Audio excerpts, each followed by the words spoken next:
Break के बाद आपका स्वागत है। हमारे साथ हैं डॉक्टर शोभा गुप्ता।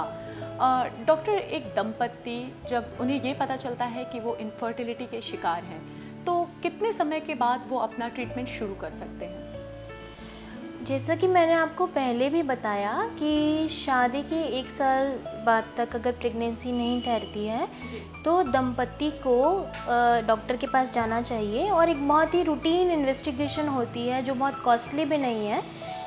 फीमेल्स में पता लगाया जाता है कि अंडे समय पे बन रहे हैं, मासिक धर्म नियमित तौर से आ रहा है, कोई हार्मोन्स की छोटी मोटी जांच होती है कि कोई हार्मोनल इम्बैलेंस तो नहीं है, थायराइड जैसे पीसीओडी हुआ, पॉलीसिस्टिक ओवेरियन डिसीज़, ये सब तो नहीं है। अल्ट्रासाउंड के ज़रिए और छोटे से ब्लड इन्वेस्टिगेशन के ज़रिए पाया जा सकता है।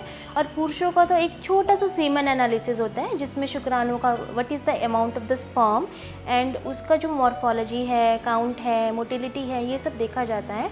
तो बेसिकली इन थोड़ी सी जांचों के ज़रिए हमें पता लग जाता है कि प्रॉब्लम कहाँ पर है।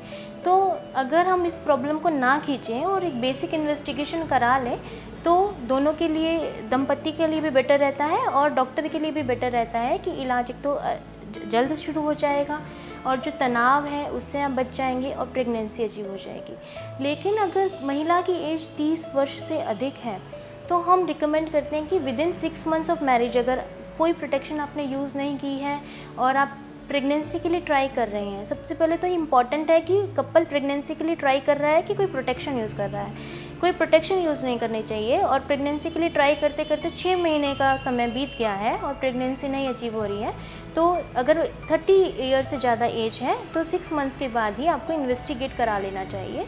क्योंकि उसके बाद जैसे जैसे उम्र बढ़ती है तो जो उस साइड का रिज़र्व है, जो अंडों का रिज़र्व है, वो महिला में कम होता जाता है और प्रॉब्लम और बढ़ सकती है। तो हर टेक्निक के इलाज भी अलग अलग होते हैं, तो जाहिर है समय भी अलग अलग लगता होगा। तो क्या समय लगता है एक ट्रीटमेंट में? देखिए, सबसे पहले ये डिपेंड करता है कि आप ट्रीटमेंट कराने कहाँ जा रहे हैं। ठीक है, अगर उस सेंटर में सारी फैसिलिटीज़ अवेलेबल हैं और वो सेंटर एक स्पेशलाइज्ड सेंटर है जहाँ पे आप अपनी इस तकलीफ़ के लिए ट्रीटमेंट कराने जा रहे हैं, दैट इज़ इनफर्टिलिटी सेंटर या असिस्टेड रिप्रोडक्टिव टेक्नोलॉजी है उस सेंटर में, तो 1 महीने के अंदर सारी इन्वेस्टिगेशंस हो सकती हैं और अगले महीने से इलाज शुरू हो सकता है और 6 मंथ्स टू 1 ईयर आप प्रेगनेंसी अचीव कर सकते हैं।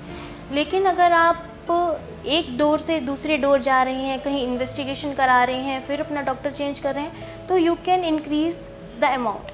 आप 4 साल भी हो सकते हैं आपकी शादी को, 5 साल भी हो सकते हैं और 10 साल भी हो सकते हैं अगर आप एक प्रॉपर सेंटर चूज़ नहीं करते। तो कई बार मरीजों में जागरूकता नहीं होती और वो भटकते रह जाते हैं एक दरवाजे से दूसरे दरवाजे। कई लोग ये भी सोचते हैं कि जितने बड़े क्लिनिक में जाएंगे या जहाँ जाएंगे, अगर पैसे जो होता है, जो मॉनेटरी पॉइंट ऑफ व्यू होता है, वो ये सोचते हैं कि इस तरीके के इलाज काफ़ी महंगे होते हैं। क्या ये सही है? नहीं नहीं, ये बिल्कुल एक भ्रांति है कि हम जितने बड़े सेंटर में जाएंगे वहाँ पे हमारा समय या जो हमारा पैसा है वो ज़्यादा लग जाएगा।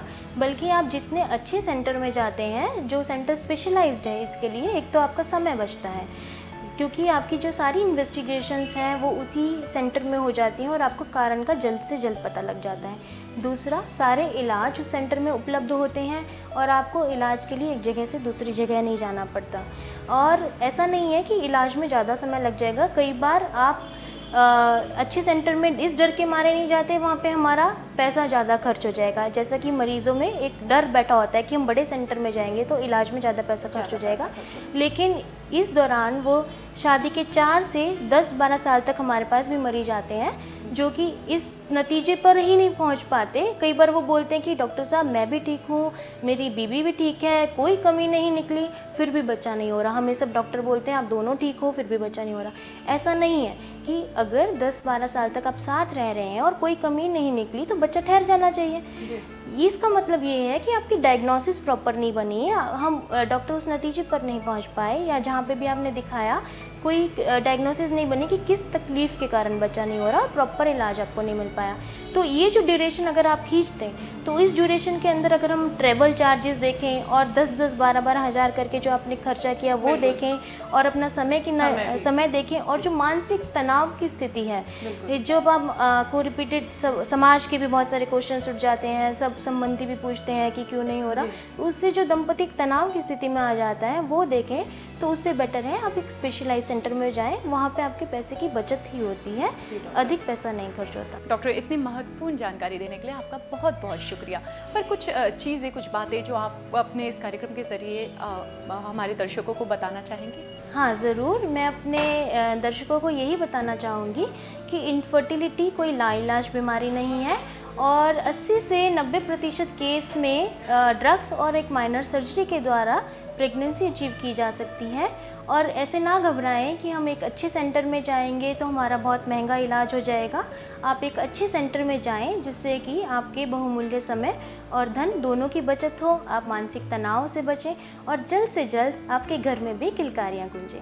तो ये थी डॉक्टर शोभा गुप्ता जो हमें बता रही थी कि किस तरह आज साइंस की मदद से भी निसंतान दंपत्ति संतान सुख पा सकते हैं।